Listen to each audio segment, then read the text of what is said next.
ઉપલેટા તાલુકામાં આપણી આવનાર પેઢીને જો આપણે સારી રીતે એમનું જીવન જીવી શકીએ અને હાલની પરિસ્થિતિમાં જે ભયંકર ગરમી પડી રહી છે, આ ગરમી થોડાક વર્ષો પછી આનાથી પણ વધુ પડે છે, ત્યારે મનુષ્ય તો ઠીક પણ અન્ય પશુ પક્ષીઓને પણ જીવન જીવવું ખૂબ જ મુશ્કેલ પડશે।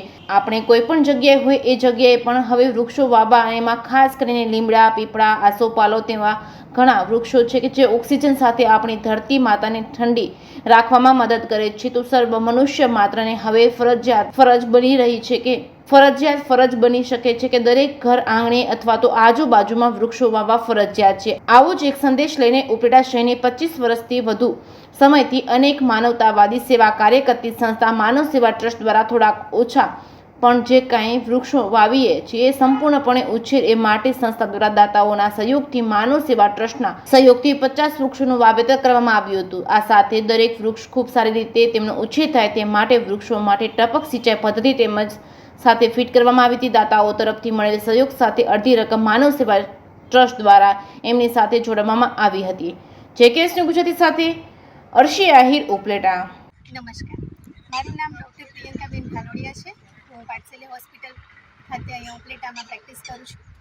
अमारी बेबी है नैशा भालोड़िया, अमारा मम्मी है रंजनबेन भालोड़िया अने मानव सेवा ट्रस्ट द्वारा आज काम करवामां आवी रह्युं छे वृक्षारोपणनुं के खरेखर उमदा कार्य है।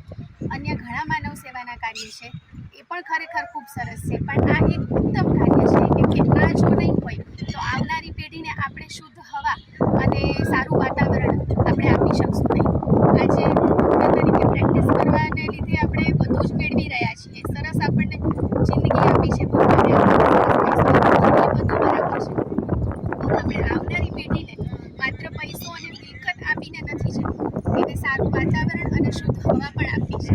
એટલે મેં મારા દીકરીના નામે 12 વૃક્ષોનું દાન કર્યું છે અત્યારે, અને 12 વૃક્ષો મારી દીકરી મારું એવું વિચાર છે, મારો એવો નિયમ શું કહેવાય, મારો નિર્ણય છે કે દર વર્ષે આવી રીતે 12 વૃક્ષોનું દાન કરીએ તો દર મહિને એક વૃક્ષ એવી રીતે હું એટલું તો હું કરી શકું તેમ છું। એ મારું એકદમ કહેવાય ને કે સાગરમાં ખાલી ટીપું જેટલું આ મારું દાન છે, બીજું કાંઈ વધારે નથી, પણ એટલું મારે કરવું છે કે મારાથી જેટલું થતું હોય એટલું આપણે કરીએ।